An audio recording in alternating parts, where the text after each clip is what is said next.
Good evening. My name is Martin Roncolis, and I'm the creator of Try to Fall Asleep. Welcome to our very first community transmission for the game, a simple video format where we share what we've been working on, give a sneak peek behind the scenes, and answer some questions from the community. We would like to do these community transmissions whenever we have something interesting to share and engage with the community in this new format.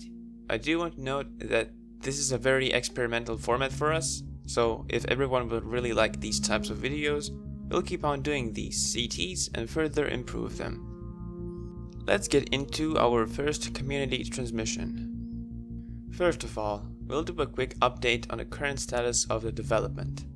As the summer is finally here, our schedules have become less busy, and we are able to spend more time on developing the game, which means that the quality of the new content will improve, and we're able to make a lot of progress with the next big update. For example, before June I had to work both on the game and study for my university. I'll still have one exam left, but the toughest part of uni is already behind. While we're focusing most of our efforts on the fourth night, we have spent some time on further improving the first 3 nights as well. One of the main issues that we've been trying to solve are the loading problems when falling asleep and loading into a dream level. Some people have experienced the game freezing or even worse, a full crash. It's been a bit difficult to track down the issue, but we've cleaned up the dream levels from unused models, materials, and textures, which should both improve the performance and loading quality. It is still recommended to load the game on an SSD. A small but noteworthy visual improvement is the second dream level. We took a bit more artistic approach with it and increased the volumetric fog. The light rays that are casted by the moon will become more noticeable, giving the entire island a more eerie and aesthetically pleasing look. Another nice improvement to the game is the footstep sound system. Before, we used a very rudimentary way of switching between footstep sounds via trigger colliders. Now we're working on a much more transitional system, where a ray hits the ground surface, fetches the texture of the surface, and depending on the texture, plays an array of footstep sounds for that ground texture. This will be a fine addition to the immersion factor. Probably one of the biggest improvements that we've done in the first 3 nights has to be the Reach the End minigame. We've heard a lot of feedback for it and have seen many people struggle with it. Since it's also been a crucial part of the fourth night, we've decided to give the whole level a much needed rework. Apart from updating the cave with better textures and lighting, we've completely reworked the platforming layout and design. Now there are better catwalks for the player to run through, as well as stairs and platforms. Be aware though, the pathway to the underground facility has been rotting for a while, breaking apart in some places and becoming a dangerous venture. Speaking about going down the underground, let's talk about Night 4. At some point we did mention a rough release time period for the next night, which previously was early summer. Because we decided to rework the Reach the End minigame, as well as do some other improvements to the game, we need a bit more time to release the next update. We understand you all have been really excited about the Night 4, and ever since Night 3 you've been passionately waiting to see what happens next. We are truly grateful to have such an amazing reception to the game so far, and we feel that we have a pretty good chance to deliver a really satisfying experience with Night 4. Releasing a rushed, buggy, and unpolished update is something that we're really trying to avoid. We have set the bar quite high for us, so we feel that we have a responsibility to maintain it and do the game justice.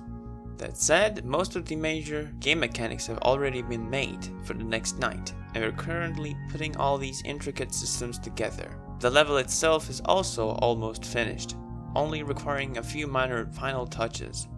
By far, this is the biggest dream level we've made so far. You can still walk around the entire island if you want to do so, and eventually you can venture down the cave tunnel and enter the abandoned underground facility, which has a lot of new and familiar places.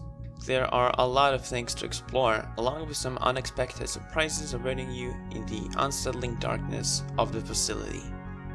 One of these surprises is a new nightmare creature that will try to keep you awake at night, Ozor. We'll share more details about him once we get closer to the next night. Last but not least, I'd like to mention the work that our wonderful voice actors have done for the next night. In short, it's truly amazing. I think they've given their best performances yet, and I cannot wait for you all to hear them in action. Now that we have shared the main updates with you, let's answer some questions from the community. Our first question comes from Formulabs. What was the biggest inspiration to the team while designing the levels?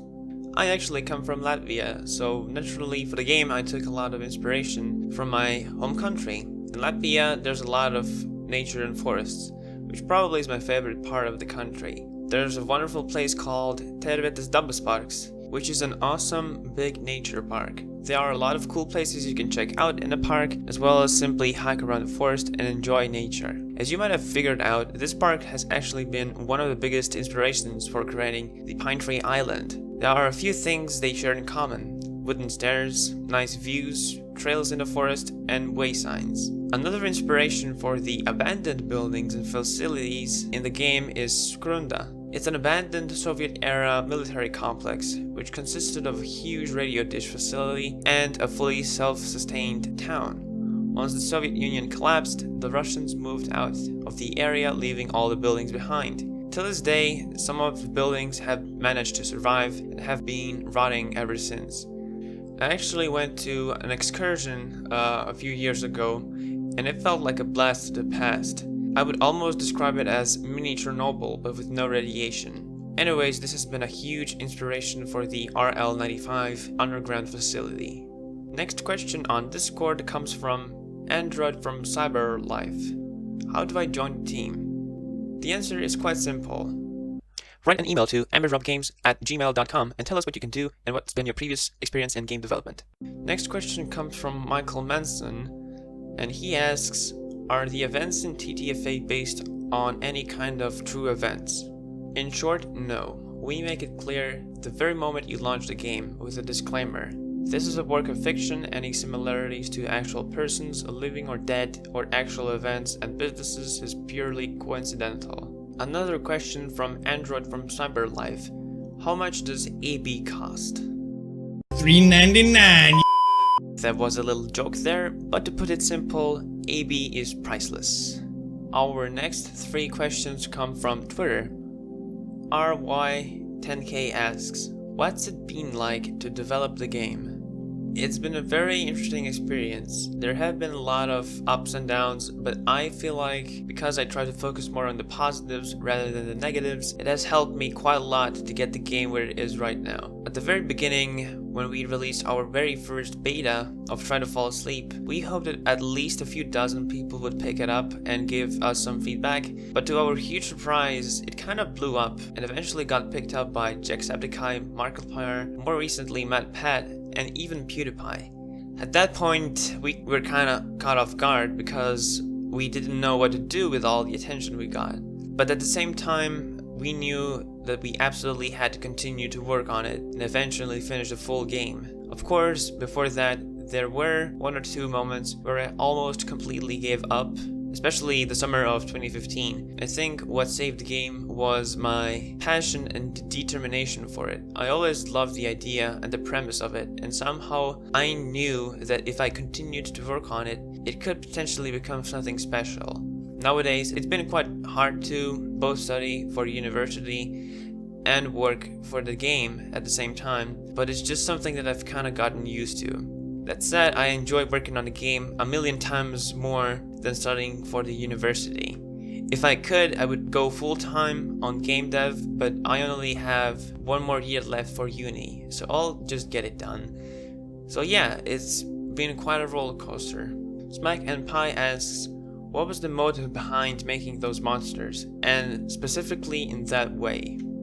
Since the monsters are supposed to be hallucinations, we gave quite a lot of creative freedom to Will, our character and creature designer. We want to make the player feel like these monsters, except for one, could potentially exist in real life. That character design philosophy helps to establish realism. The more you realize it could exist in real life, the more threatening it may feel. But since they're also hallucinations, they need to give off an uncanny feeling. We found that overdoing it made the monsters look too alien. For example, Ozor was designed to have quills, but once we put them on his body, it started to look more like an alien rather than an actual mole-like creature. Speaking about monsters, we do have a few plans for them, which we'll share after the next update. Our last question on Twitter comes from Shoyo, sorry for butchering that. Is there lore hidden throughout the game? I've only played through it once and loved it, and the story seems really interesting, and I'm dying to know if there's hidden lore pieces in the game that give us the whole picture.